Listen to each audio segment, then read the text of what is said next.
Olá, meus colegas. Vamos hoje gravar esse quarto vídeo fazendo estudos sobre atos de ofício para o concurso do TJ-MG e para outros concursos que vocês irão fazer, né? Primeiramente, eu peço a Deus que abençoe esse nosso trabalho e estou torcendo por você. Estou torcendo por você e confiando nesse potencial que você tem. Estude bastante, confie em você, confie na sua capacidade de alcançar esta vitória. Esta vitória é sua, eu tenho certeza. Basta que você seja disciplinado e você estude bastante e você alcançará o seu objetivo. E o seu objetivo é ser servidor do TJ-MG ou qualquer outro cargo dentro da administração pública. Nós estamos gravando esses vídeos com o objetivo de colaborar. E se você quer colaborar com esses vídeos, compartilhe com os colegas, divulgue no Face, mande por e-mail para os amigos, se você tem um banco de e-mails, envie para todos os seus contatos essas aulas que nós estamos disponibilizando no YouTube. Quer falar comigo? hernando.advocacia@hotmail.com. No Facebook, Hernando Fernandes. No Twitter, Hernando Fernandes. Minha página, www.hernandoadvogado.blogspot.com.br www.hernandoadvogado.blogspot.com.br. E no YouTube, Professor Hernando Fernandes, para você lá nele, você encontra todos os vídeos que eu já gravei e já postei para você assistir. Muito bem. Vamos lá então. Hoje nós vamos falar sobre espécies de processo. Professor, essa matéria é muito difícil. Não é. Basta que você reveja várias vezes o vídeo que nós estamos disponibilizando, publicando para vocês. Primeira coisa, processo de conhecimento. O processo de conhecimento, em regra, visa o reconhecimento de um determinado direito, Nesses termos, em regra, nesse processo,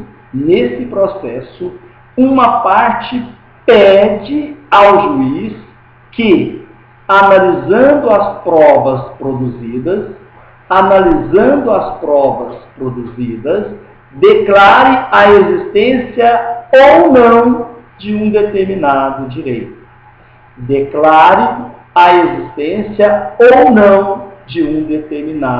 direito. Esse é o processo de conhecimento ou cognição.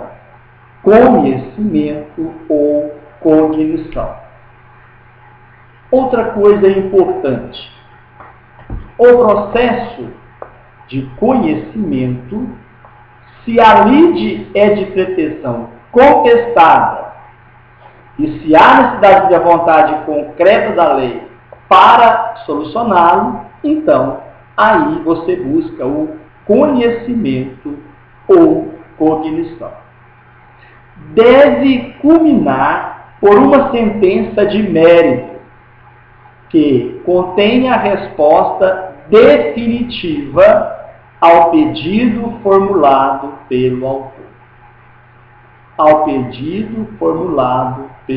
autor.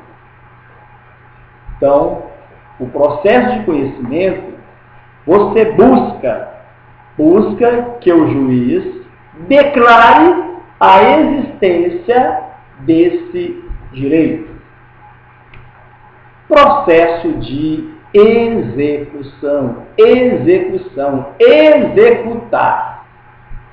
Quando o direito de uma pessoa já foi reconhecido pelo Poder Judiciário, você já obteve o reconhecimento, título executivo judicial, ou está assegurado por um título executivo extrajudicial, como o caso do cheque, o título de crédito, o credor, neste caso, provocará o Poder Judiciário apenas para assegurar a satisfação desse direito.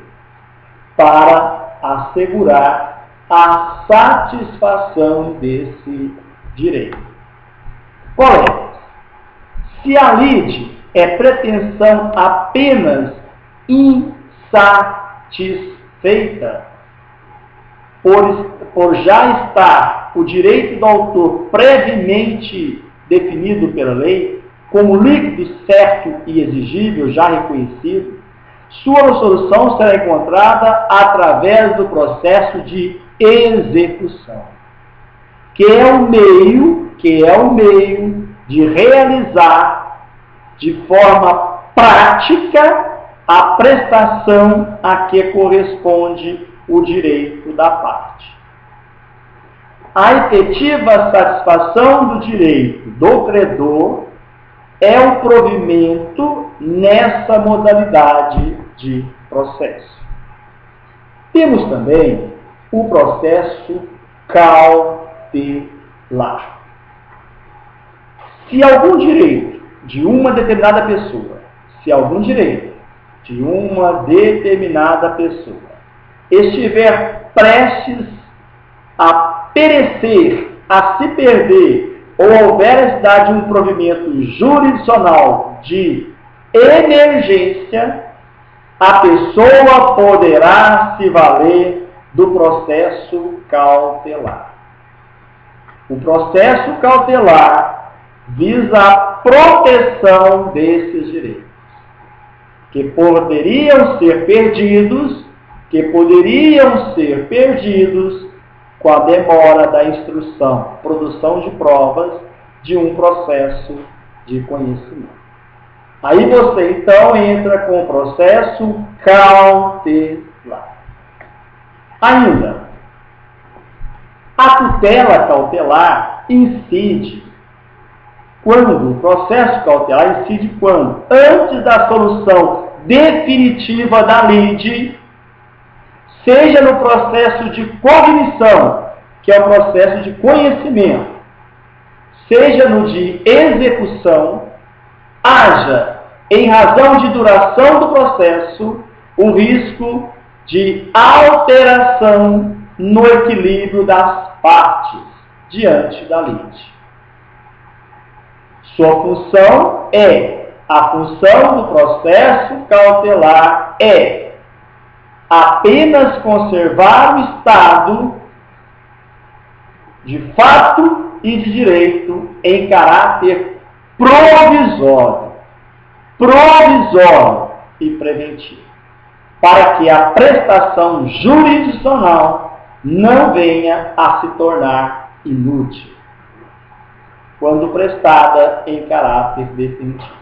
Que não adianta nada a prestação jurisdicional no final julgar procedente, mas o bem ou o direito já foi perdido devido à demora do julgamento.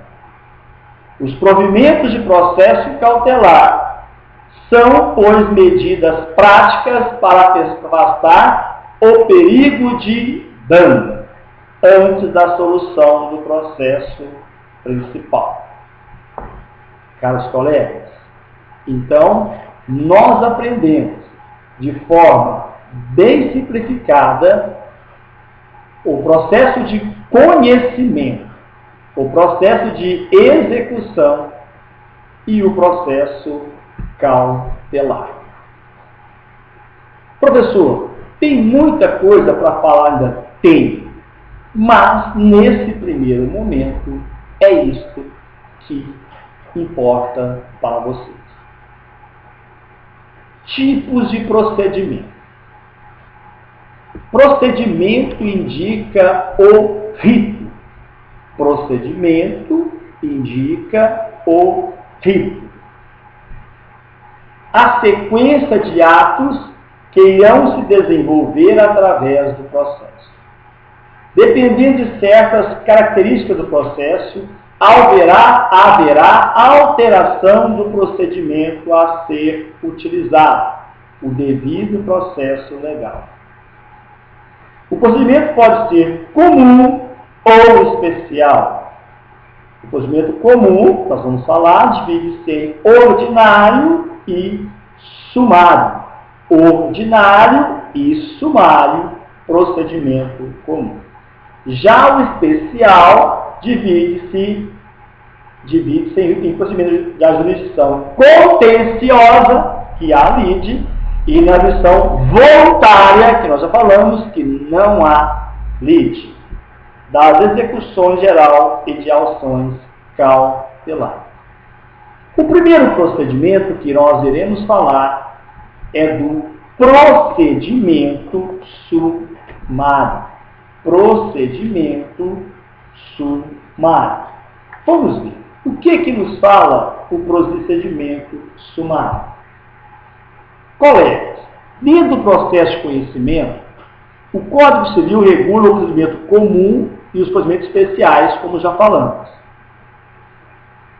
Agora, o que nós temos que entender que, segundo critérios ligados à matéria e ao valor, o Código Civil, o Código de Processo Civil, enumera no artigo 275 os feitos que deverão submeter-se ao procedimento sumário.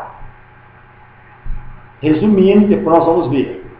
Todas as causas cujo valor não exceda a 600 vezes o valor do salário mínimo. As causas de arrendamento rural e de parceria agrícola. Preste atenção. Todo e qualquer litígio oriundo de contrato de arrendamento rural e parceria agrícola deve ser submetido ao procedimento sumário, assim como ações de despejo, de retomada de rescisão contratual e de indenização por inadimplemento de acertos de conta. Preste bem atenção. Ainda, as causas de cobrança ao condômino de quaisquer quantias devidas ao condomínio. As causas de ressarcimento por danos em prédio urbano rústico. As causas de ressarcimento por danos causados em acidente de veículo de via terrestre. As causas de cobrança de seguro relativamente aos danos causados em acidente de veículo.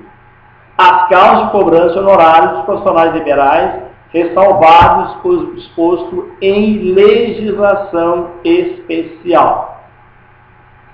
Meus amigos, o objetivo visado pelo legislador ao instituir o procedimento sumário foi o de propiciar solução mais rápida a determinadas causas. Esse rito apresenta-se, por isso, muito mais simplificado e concentrado do que o rito ordinário. Então, o rito sumário é muito mais simplificado e concentrado do que o rito ordinário. Quase nem se nota a distinção entre as fases processuais, pois, à exceção da petição inicial, tudo praticamente, defesa, provas e julgamento, deve realizar-se no máximo em 2 audiências. Uma de conciliação e resposta e outra de instrução e julgamento. Valoriza-se, assim, o princípio da oralidade. Então, no rito sumário, valoriza-se o princípio da oralidade.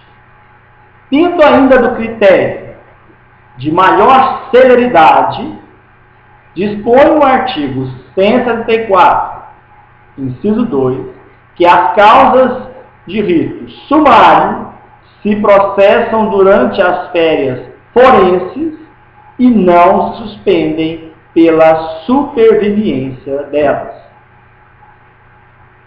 Muita atenção para entendermos corretamente o rito sumário. Ainda sobre o rito sumário, podemos dizer que ele é o procedimento mais simples ratificando do que o ordinário, com o objetivo de tornar, olha, eu estou ratificando e sendo repetitivo, tornar o procedimento mais rápido de acordo com o valor atribuído à causa ou à matéria de que trata o processo de conhecimento. Colegas, com relação ao valor da causa, será aplicado o procedimento sumário, ratificando também as causas cujo valor não exceda a 60 vezes o valor do salário mínimo. Quanto à matéria, também será observado o procedimento sumário nas causas, qualquer que seja o valor de arrendamento rural, aí não importa mais os 60 salários mínimos, de parceria agrícola, não importa mais o máximo de 60 salários mínimos, de cobrança ao condômino, que de quaisquer quantias devida ao condomínio, de ressarcimento por danos em prédio urbano ou rústico, de ressarcimento por danos causados em acidente de veículos de via terrestre, de cobrança de seguro relativamente aos danos causados em acidente de veículo, ressalvados casos de processo de execução. Ressalvar a exceção nos casos de processo de execução, de cobrança de honorários dos profissionais liberais, ressalvar disposto em legislação especial, nos demais casos previstos em lei. Agora, destaca-se que esse procedimento não será observado nas ações, podem marcar, nas ações relativas ao Estado e à capacidade das pessoas. Olha, vamos ver aonde no Código está regulamentado o procedimento sumário. Antes disso, né, eu gostaria de colocar para vocês, deixa eu encontrar aqui direitinho, destacar com vocês uma informação importante, uma informação muito importante. Está aqui. Preste bem atenção. Deixa eu pegar aqui. Tá. Sobre o procedimento sumário, preste bem atenção no que eu vou destacar para vocês agora. O princípios informativos do procedimento sumário, ele tem como ponto: é evidente e lógico que não se poderia perseguir o desate do processo num menor espaço de tempo sem previsão específica de princípios de obrigatória incidência e observância na dinâmica do procedimento sumário, orientando a prática de todos os atos processuais que ali se descortinam. Preste atenção que eu falei do princípio da oralidade. Presente de forma implícita no artigo 278, admitido que a defesa do réu se dê de forma oral na própria audiência tativa de conciliação, que inaugura o rito em análise em termos de estabelecimento do contraditório. O princípio da oralidade se contrapõe ao princípio da escritura, devendo ser notado que não se apresenta de forma absoluta, mas sim relativa, como se todo o processo se desenvolvesse sem o registro escrito dos atos processuais. Então, o que nós podemos entender? O princípio da oralidade não afasta a forma escrita, comum a todas as espécies de ações judiciais, mesmo no procedimento sumaríssimo, onde a oralidade emerge de forma mais acentuada. No procedimento sumário, assim, podemos indicar que a oralidade é estimulada numa sistemática mista, convivendo em harmonia as manifestações escritas e as manifestações orais. Há duas manifestações. As duas. As manifestações escritas e as manifestações orais. Vamos ver lá no Código de Processo Civil o que nós encontramos sobre o procedimento sumário. Nós vamos encontrar no artigo 275 do Código de Processo Civil. Diz o artigo: observar-se-á o procedimento sumário nas causas cujo valor não esteja superior a 60 vezes o valor do salário mínimo. Ou seja, o salário mínimo hoje é R$ 622 vezes 60, então não pode exceder para 36 mil, mais ou menos. Nas causas, qualquer que seja o valor, mas preste atenção quais as causas. Ação repetitiva, para você não esquecer disso. De arrendamento rural e de parceria agrícola. De cobrança ao condômino de quaisquer quantias devida ao condomínio. De ressarcimento por danos em prédio urbano ou rústico. De ressarcimento por danos causados em acidente de veículo de via terrestre. De cobrança de seguro relativamente aos danos causados em acidente de veículo. Ressalvados os casos de processo de execução. Ressalvada é a exceção. De cobrança de honorários profissionais liberais. Ressalvado os dispostos em leis especiais, que versem sobre revogação de doação. E nos casos que são descritos em lei. Agora diz ainda o parágrafo único: esse procedimento não será observado nas relações relativas ao Estado e à capacidade das pessoas. O artigo 276, ele também diz o seguinte: na petição inicial, que é o início do processo, o autor apresentará um rol de testemunhas. Jamais relatar um rol de testemunhas.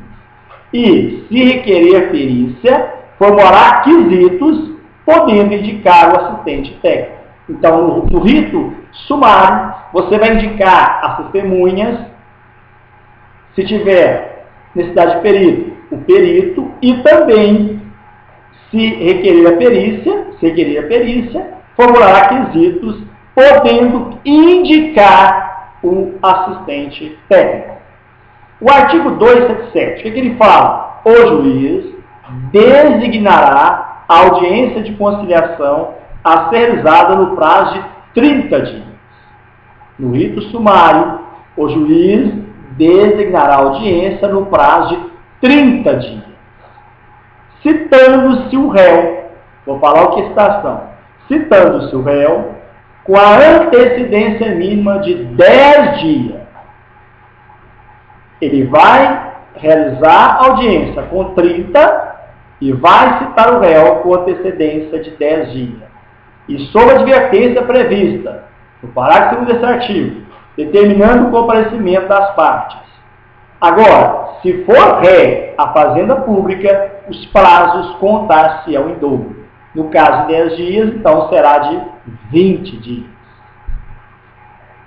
Vamos ver o parágrafo 1º do artigo 277.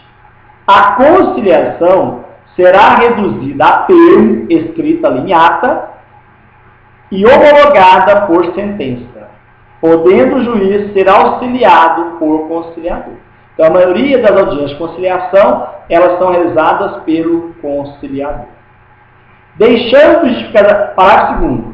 Deixando injustificadamente o réu de comparecer, só se não justificar a audiência, reputar-se-ão verdadeiros os fatos alegados na petição inicial.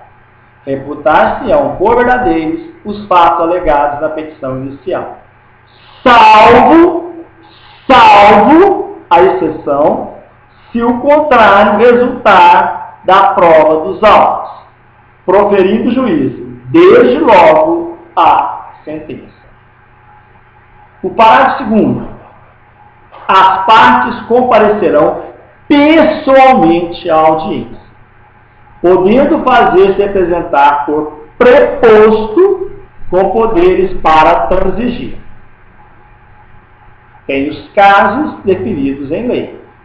O juiz, na audiência, decidirá de plano a impugnação ao valor da causa ou a controvérsia sobre a natureza da demanda, determinando, se for o caso, a conversão do procedimento sumário em ordinário. A petição supera o valor de salários mínimos, ele pode converter para o procedimento ordinário.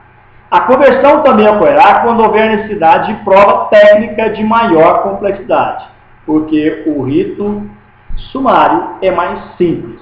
Então, a complexidade da prova técnica será convertido para o rito ordinário. O artigo 278 diz o seguinte: não obtida a conciliação ou a audiência de conciliação não teve êxito, oferecerá o réu, na própria audiência de conciliação, resposta escrita ou oral, acompanhada de documentos e rol de testemunhas, e, se requerer perícia, formular seus quesitos desde logo, podendo indicar assistente técnico, como já falamos. Parágrafo 1º do 278.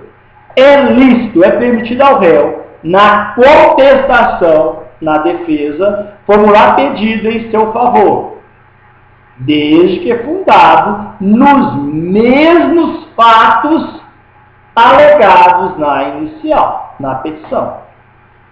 Parágrafo 2º. Havendo necessidade de produção de prova oral e não ocorrendo qualquer das hipóteses previstas no artigo 329 e 330, 1 e 2, será designada audiência de instrução e julgamento para a data próxima, não excedendo de 30 dias, salvo se houver realização de perícia. O 279 diz o seguinte: os documentos probatórios, são as provas, realizados em audiência, poderão ser documentados mediante taquigrafia, estenotipia e outro método hábil de documentação. Hoje é digitalizado, né? Pode ter fotocópia, pode ter aí scan, por diante, fazendo a respectiva transcrição, se determinar o juiz. Nas comarcas ou varas em que não for possível a taquigrafia ou a estenotipia ou outro método de documentação, os depoimentos serão reduzidos a termo do qual constará apenas o essencial. Artigo 280.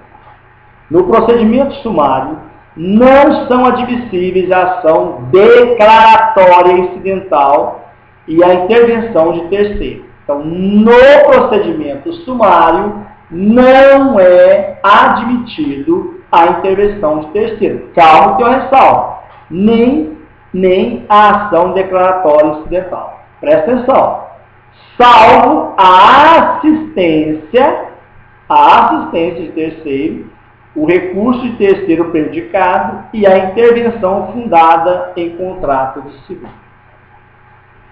Findos a instrução e os debates orais, o juiz proferirá sentença na própria audiência ou no prazo de 10 dias. Nós vamos fazer mais algumas pontuações no próximo vídeo. Que Deus abençoe a todos vocês. Até o próximo vídeo, se Deus quiser.